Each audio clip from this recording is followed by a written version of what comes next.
See, this is a scenario what is happening in today's world, alright. You are seeing the waste being dumped.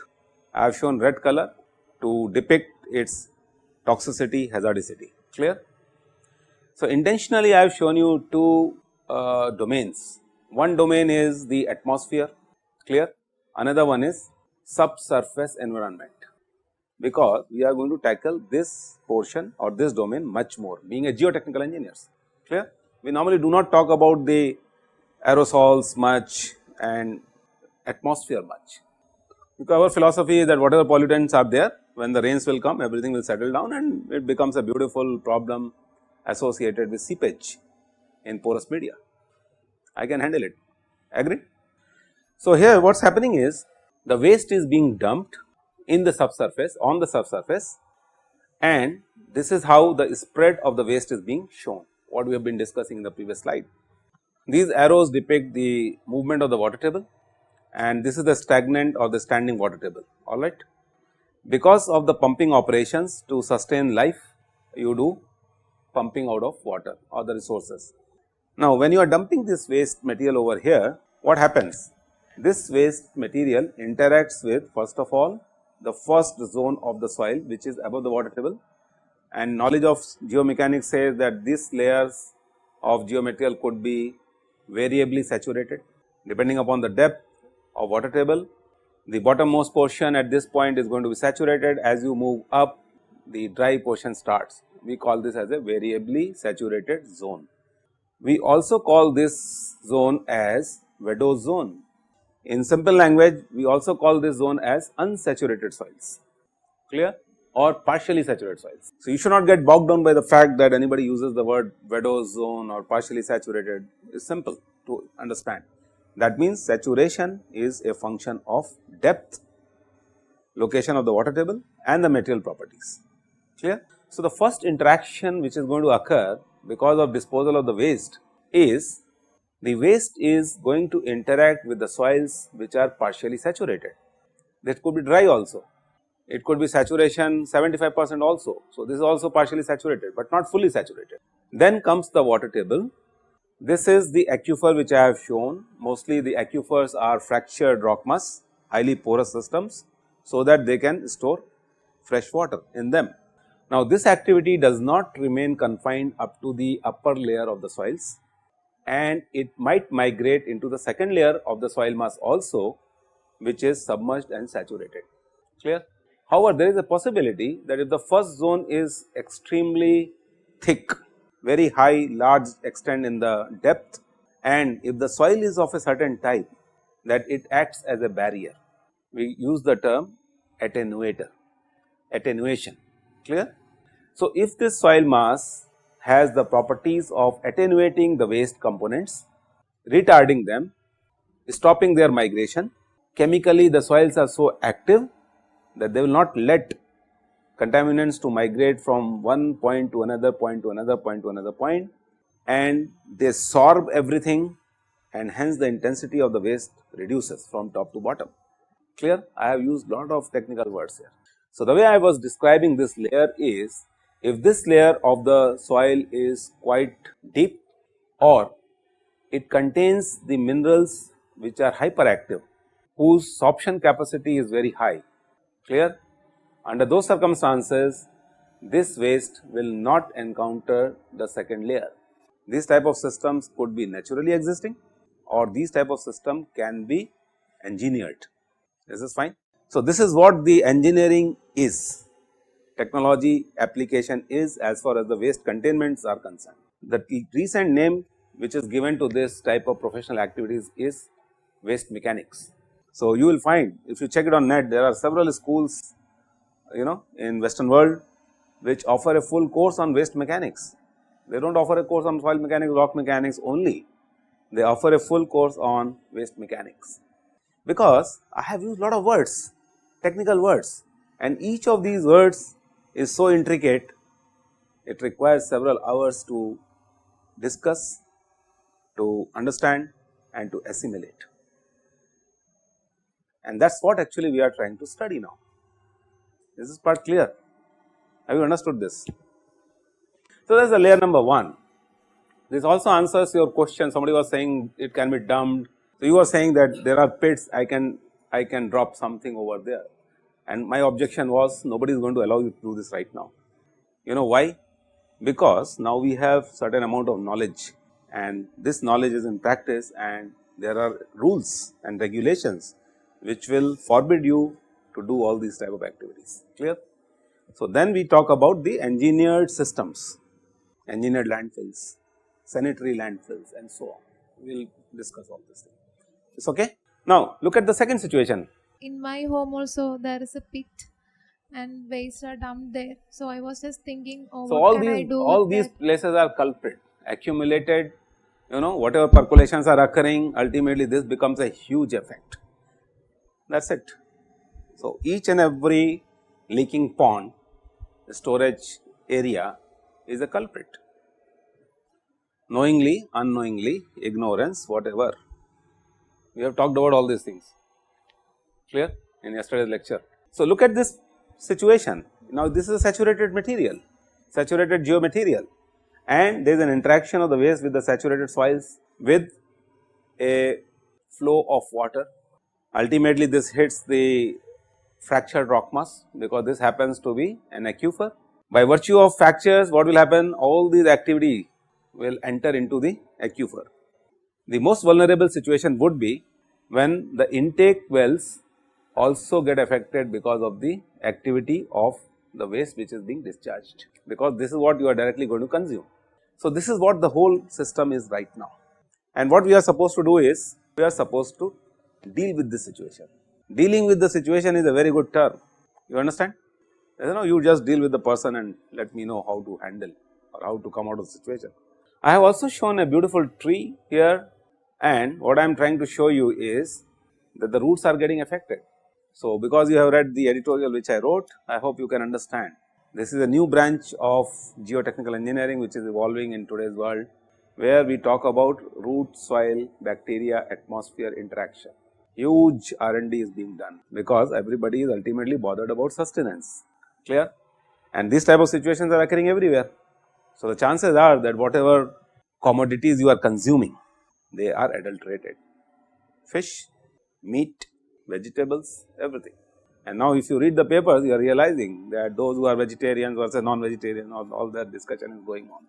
They have data that most of your water bodies are adulterated, they have never been treated, and then you are consuming the creatures which were part of those water bodies. So, there is a diffusion from the skin, and arsenic getting accumulated, mercury getting accumulated, God knows. I mean, environmental monitoring and assessment, there is a big journal of Elsevier. Most of the papers are related to this only.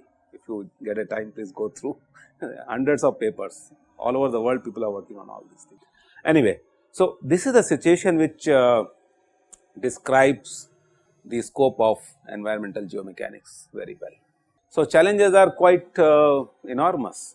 Dupit's theory all of you have studied. So, if I give you a problem, there is a well and you find out what is the discharge, everybody can solve. Now, what has happened? The more and more industrialization, the more and more waste being discharged, the more and more environment interacting with this waste, and this type of situation getting created.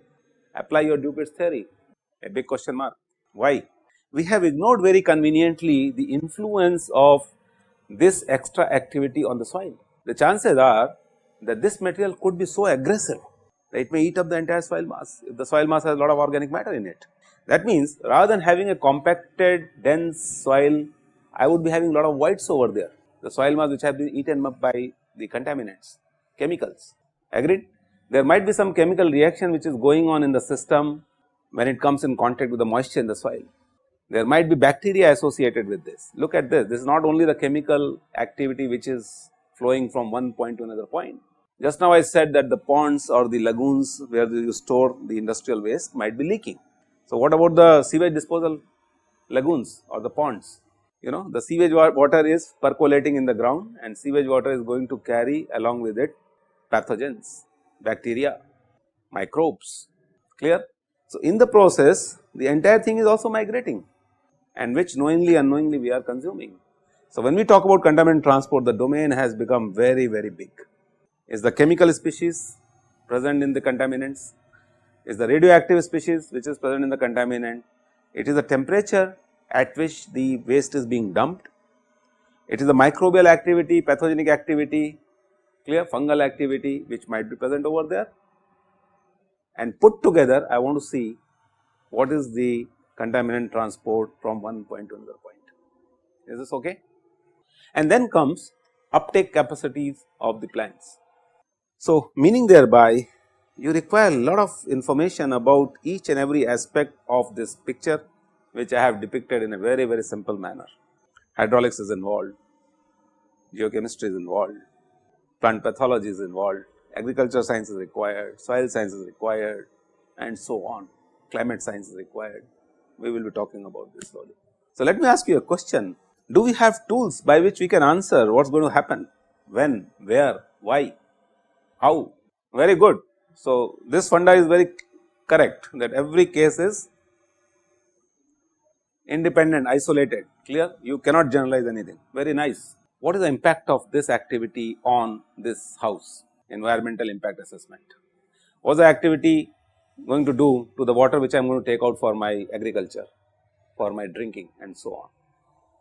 Now, I am starting maybe a bit of modeling of these situations. Until now I have been speaking only. So, now from there I have created a case, as he said, and now we are going to quantify a bit more of whatever we have said until now. So, take an example of a landfill. This could be a municipal solid waste landfill, it could be a industrial waste landfill, alright. It could be a toxic waste landfill also. The only thing is the type of engineering which is done is different. I hope you agree that landfills sometimes are sitting on the ground and sometimes they go deep inside the ground, depending upon the bearing capacity of the strata. Agree? Which one you will prefer, above the ground landfills or beneath the ground landfills? On ground. On ground means what? Have you designed the landfills for that bearing? Where is the answer? Why they are failing? Balsava landfill, Times of India, front page, so many people died, this happened, that happened, why? Alright. So, what is the answer? Should we go deep down? Should we remain on the ground? Should we go above the ground? Not easy questions to answer. So, one thing you have to learn today onwards is answers cannot be given so easily. You agree? You have to treat each case as a case in isolation, you have to study, and that is where the science, technology, intuition, understanding of this subject comes. So, right now this is a simple bearing capacity problem, settlement problem, agreed. Most of the landfills are in the marshy lands, the lands which were not used earlier for rehabilitation, obscured places in the cities. But in the due course of time, what has happened? Cities have spread so much that landfills have become a part of the city now. Beautiful example is Kanjurmarg, our landfill. Now, what has happened? Kanjurmarg is right in the middle of the cities. The CG of the cities change these days, clear? The geographies also change, nothing is stagnant. Earlier days, there was a time that you see the atlas of the country, and atlas used to remain fixed for 50 years. No more. 3-4 days, what has happened? The geography of India has got changed. Agreed? So, things are changing so rapidly. You can't use the same concepts what were being used 10 years back. Everything is changing very fast, very rapid. Electronic age is the age of knowledge. So, let us come back to the situation. So, landfills, big question mark is, what should I do? Should I go above the ground, beneath the ground? So, beneath 53 meters, above 53 meters, which is a better way? Well, you have so many problems, fire, instability of the landfill, the stacking of the waste, compacting it, rain, water, and these landfills are in acres of land, 100 acres, 150 acres. Start doing one interesting exercise henceforth. Whenever you are not enjoying life, go to the Google and just keep on zooming each and every corner of the country, learn what is happening in the country. Courtesy Google, you can right be there at the spot where you want to be. I hope you understand this. Try to understand what is happening. So, he comes from certain city, you just keep on zooming and go up to that place and see what is happening. This is the best way to learn what is happening in our country, alright. So, question number 1, bearing capacity, settlements. These are the attributes associated with the soils. Now, what dimension I have added to this? I said there is a landfill getting generated over there, and I want the integrity of the landfill. This is a different material than soil. It is going to decompose over a period of time. A lot of gas is going to get entrapped in this. It might catch fire. It might become unstable due to high temperatures, vapor pressures, gas pressures. It might explode even. So, whatever you have done until now, the shear strength stability analysis of the slopes cannot be used. Why? The material is different. The type of parameters which are going to influence the stability of the slopes are totally different. Have you understood this or not? Your C and phi vanishes, both underground as well as for the waste which you are dumping over there. Why? Because the system has become a reactor, is getting exposed to temperatures, pressures, microbial activity, disintegration and so on. Unfortunately, we never talked about these things in conventional subject. There the material never disintegrated, there the material properties always remain intact, which in nature never going to happen. Agreed? So, a very big question mark how to deal with these type of situations. Now, this is what the precipitation does. Environment elements of the environment, water, rainwater, clear. So, rainwater penetrates through the landfills. This is waste environment interaction. Until now you might have heard about soil structure interaction only, soil water interaction only, clear, when you design dams, seepage theory. Soil structure interaction, the pressures, the settlements, the stresses which are acting at the base of the foundation, which you have talked about. Now, this is a different situation. This is where I am talking about the waste environment interaction, how the waste is going to interact with the environment, and I have defined these attributes some time back. So, all your environmental agencies are going to alter the properties of the geomaterials which were naturally occurring or which are man-made. So, naturally occurring geomaterials are the soils and rocks, and man-made geomaterials are the ones which I have stacked over there. Why geomaterials? Everything has come out of the geos. What is geos? Earth. So, all industrial byproducts are coming out of the mining, processing, stacking. Their linkage is from the earth. So, we have talked about two situations, geomaterials, man-made and natural, and all of them are getting influenced because of the environmental. This is a big question, how to study waste environment interaction, because once you can quantify this interaction, substantial amount of the job is done. Simple seepage test which you are doing by conducting constant head and falling head test was a good example of soil interacting with water, agreed, and you did seepage analysis. Now, suppose if I say this water contains chemicals, inert chemicals, sodium chloride, potassium chloride, sea water. Suppose if I do the same test by changing the percolate, that is water, by sea water, and if I ask you to do the analysis and give me the hydraulic conductivity, what is going to happen? What has changed? So, density got changed. Second thing is the sea water has different attributes, it has lot of chemical activities in it. So, those chemicals are going to react with the soil, interaction starts.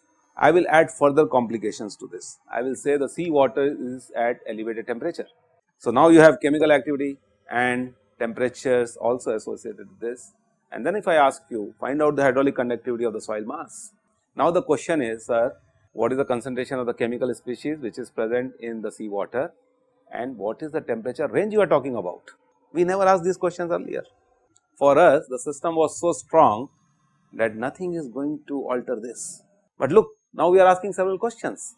So, the simple question is, an industry which is passing out the effluents, discharging the effluents, at what temperature it should be throwing the effluents in the geo environment? Is there a rule, regulation on this? Otherwise, what is going to happen? The water from the industry which was used for running the turbines is being discharged in the sea. Who is going to get affected maximum? The marine life, aquatic life. I hope all of you are aware of this. So, these things make a lot of sense. So, everywhere there is a question mark, alright. Hope you have understood what is waste environment interaction and the waste mechanics. So, in the process what happens is that leachates come out, which we were discussing some time back. So, leachates are the species of contaminants which are present in a waste matrix alright. When the waste comes in contact with water, this matrix yields the substantial amount of the, I do not want to use the word contaminants here, substantial amount of the unwanted attributes of the waste get washed out, and that is what the leachate is. It could be color, it could be odor, it could be chemicals, it could be radioactivity, it could be fluids at very high temperatures, alright, and so on. Now, this is what is going to be a coupled phenomena. What is coupled here? What is the meaning of the word coupled? Coupled means something which is interlinked with something or in association with something. So, when I have used so many attributes, the chances are that everything might be coupled with each other. High toxicity associated with high temperature, associated with the fluid phase, and in fluids we may have liquids and gases both, which are coming out of the landfills. And then if I ask you a question, find out what is the hydraulic conductivity of the soil when this leachate migrates through it. That is what we were discussing 5 minutes back. This becomes an interesting problem, real life problem, rather than only water passing through the soil mass, which is never going to happen in nature ever. And your wish, if you want to make it more complicated, you say the leachates are also carrying microbial activity in them, and these microbes are not going to sit silent over there because they get a lot of nutrition. So, they are free to do their own dynamics. Is this okay? Give me an answer to this, and this is what environmental geomechanics are doing.